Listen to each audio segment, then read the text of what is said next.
Hello, and welcome back to JC's Writing Advice. I'm JC Bybee, indie author and part-time YouTuber. I have 8 books out on Amazon and various ebook platforms. You can find them in print. I'm working on getting them all uploaded at Barnes & Noble. All of those links, or rather, the one link you need, will be at jcbybee.com, which I will have linked in the description. Also, you can go over to my Patreon and support me over there. You can get access to deleted scenes from my books. Yes, not deleted scenes from the recordings, but deleted scenes from my books.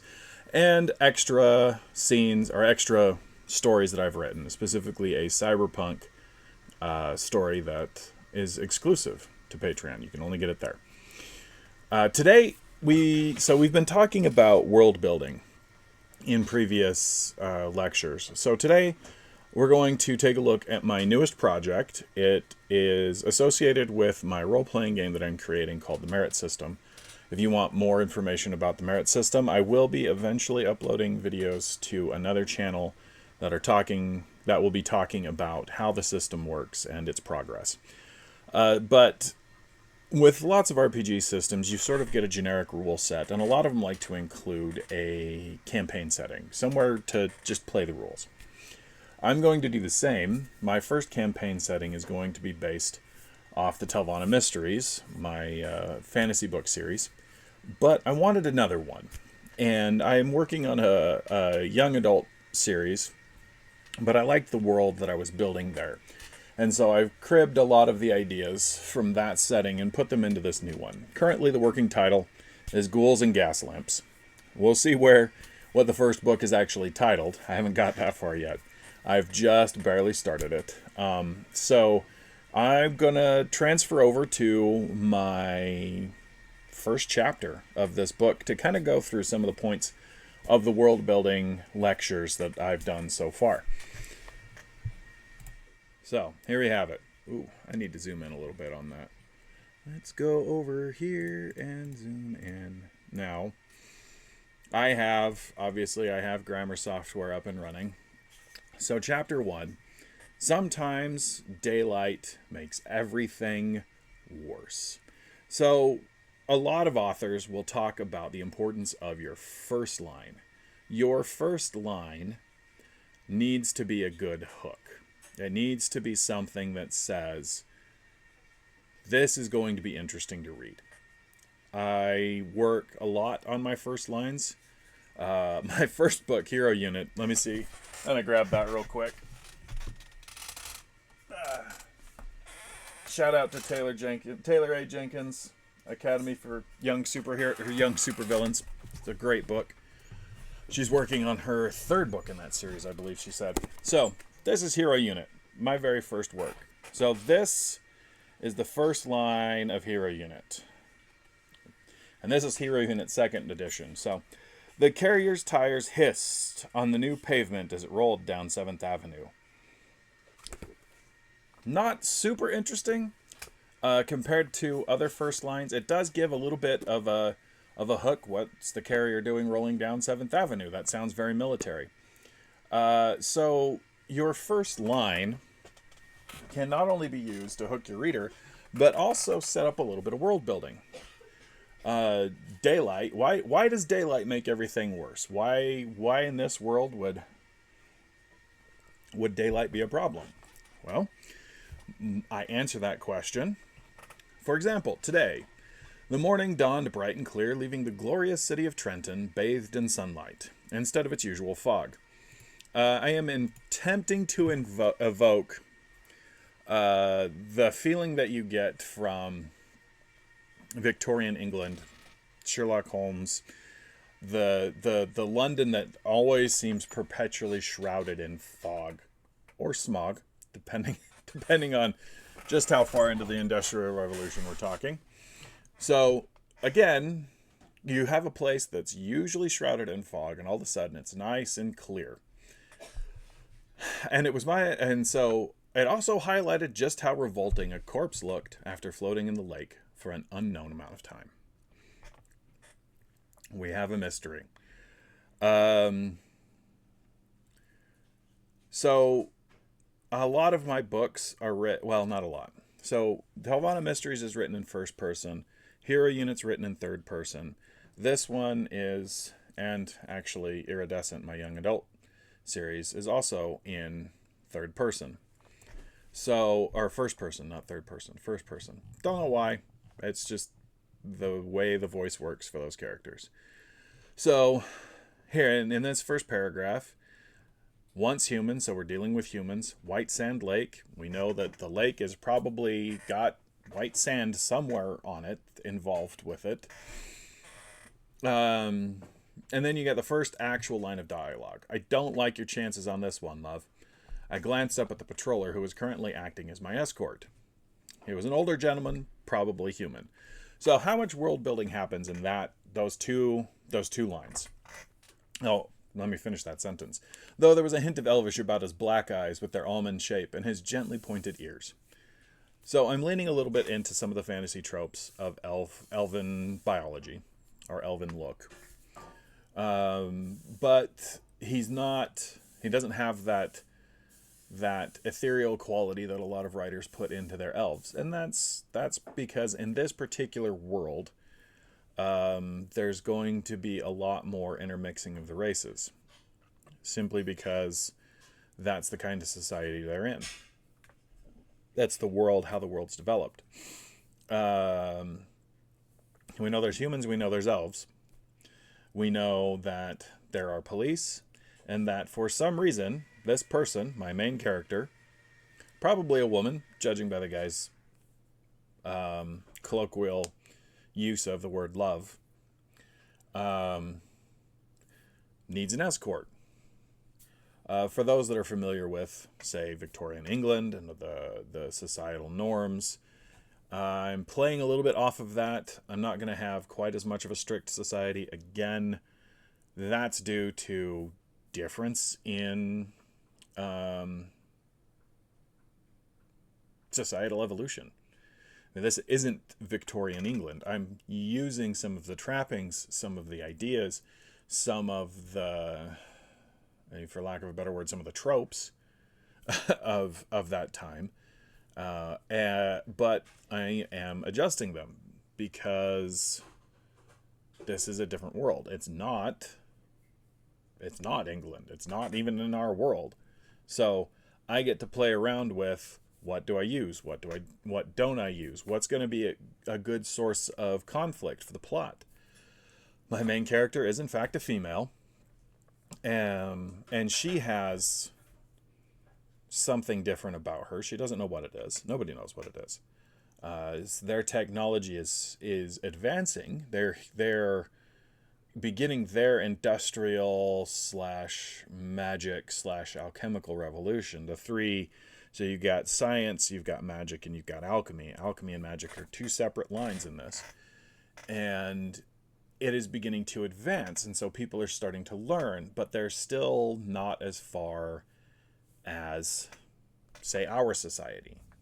Their advancements are probably going to be accelerated in some aspects because, again, how much different would our world look, even with basic kinds of magic that you've seen in different fantasy properties. So, we continue onward.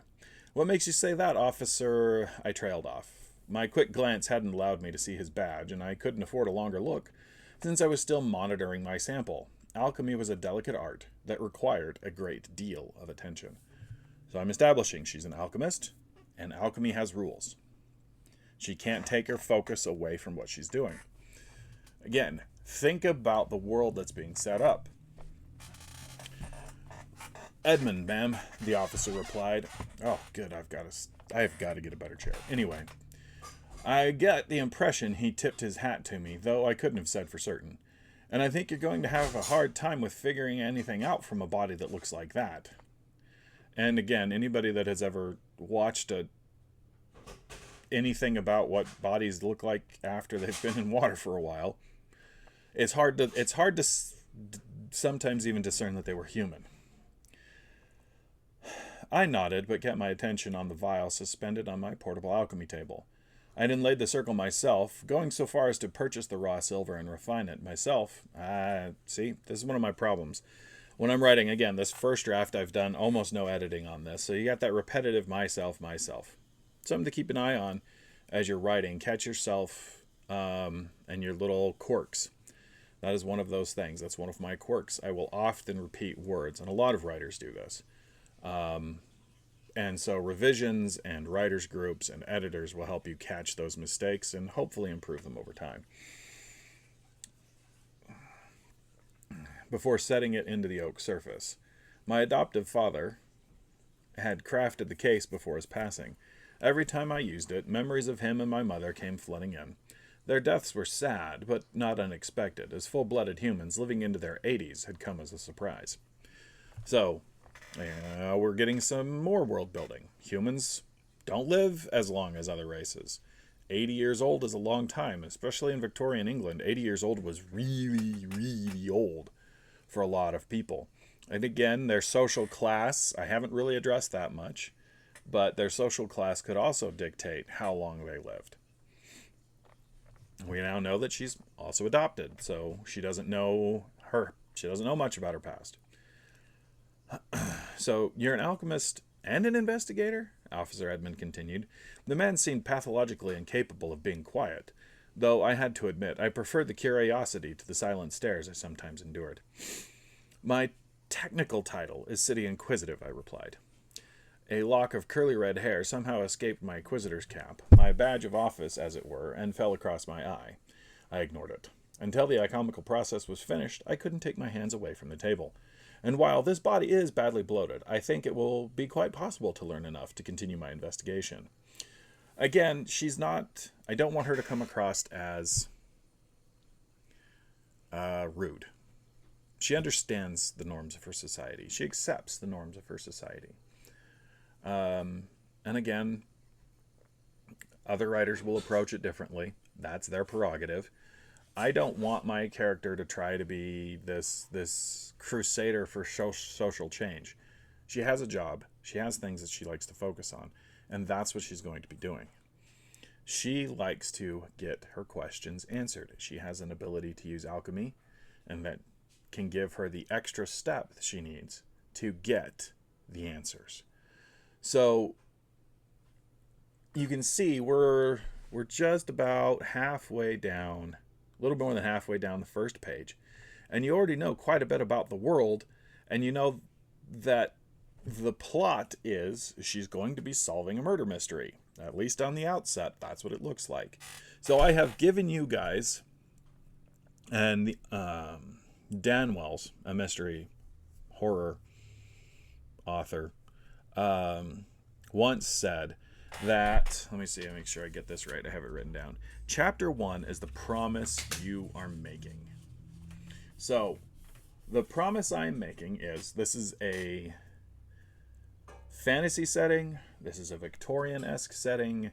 There is a murder mystery going on. There is some form of alchemy that can be used. As you continue reading in Chapter 1, you learn that there's a little bit of magic.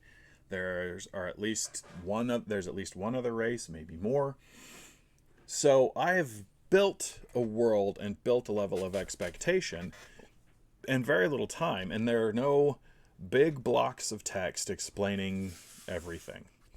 Now, one of the things my writer group associates like to point out is I encounter, when I'm writing, I often have the problem with what's referred to as white room syndrome. So you'll know that there are people talking. You will usually know what they're doing, how they're interacting, but you will not have a good idea of the space they're in. You won't know what's going on. I mean, you might have, from this vague description I've given, an idea that maybe they're on the shoreline. I haven't specified yet. I probably should have specified a little bit earlier. So that's something that I need to work on, and I usually catch it in the edits, I will say. Not always. I'm very grateful for the members of my writers group that help me with that. So this is one small snippet of what is going to be a much larger story. And I've informed you a lot of the things that I've talked about in my previous videos about world building. Have I gone into everything? No. Do I need to go into everything? No. This is chapter 1.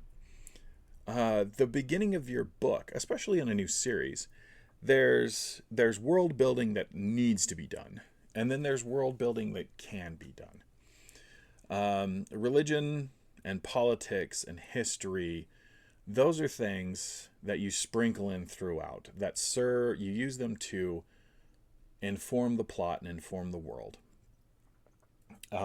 Descriptions of the characters, I'm using a specific type of speech, so you suddenly get an idea of what you want or what these characters are going to sound like.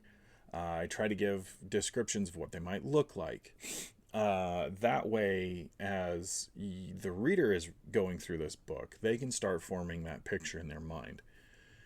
And the better I am at giving details without bogging down the narrative, the easier it's going to be for the reader to have that picture, to say, okay, I can see what they're doing. I can see what she looks like. I can see what he looks like. I can see unfortunately, what the body looks like in this situation. It's a bloated corpse, which, yuck, but it all enhances the overall narrative. And I'm looking at my time, and that is going to do it for this particular video for today. We're going to... So, to recap, what you can do with world building, especially in the very beginning, is really important. Your first line brings your reader in. What you introduce in the next paragraph. What do you follow that up with? A great first line can be ruined by a terrible second paragraph. So your world building can be subtle. It's little clues, it's little hints, it's little things, mentions of what you see, and it starts to pull the reader in. And if you get a good critique group, especially if you can get a good editor, that will all help bring out what kind of story you're trying to tell. So I thank you for listening. Again, jcbybee.com should be linked in the description. You can also go to my Patreon and support me and, help me have enough money to buy a chair that doesn't sound like that every time I move. And also, don't forget to check out Third Person POV Pod here on YouTube and other podcasting platforms. You can see what it's like to be in a writer's group and what kind of critique and feedback you can get from other writers. And with that, I say thanks for stopping by.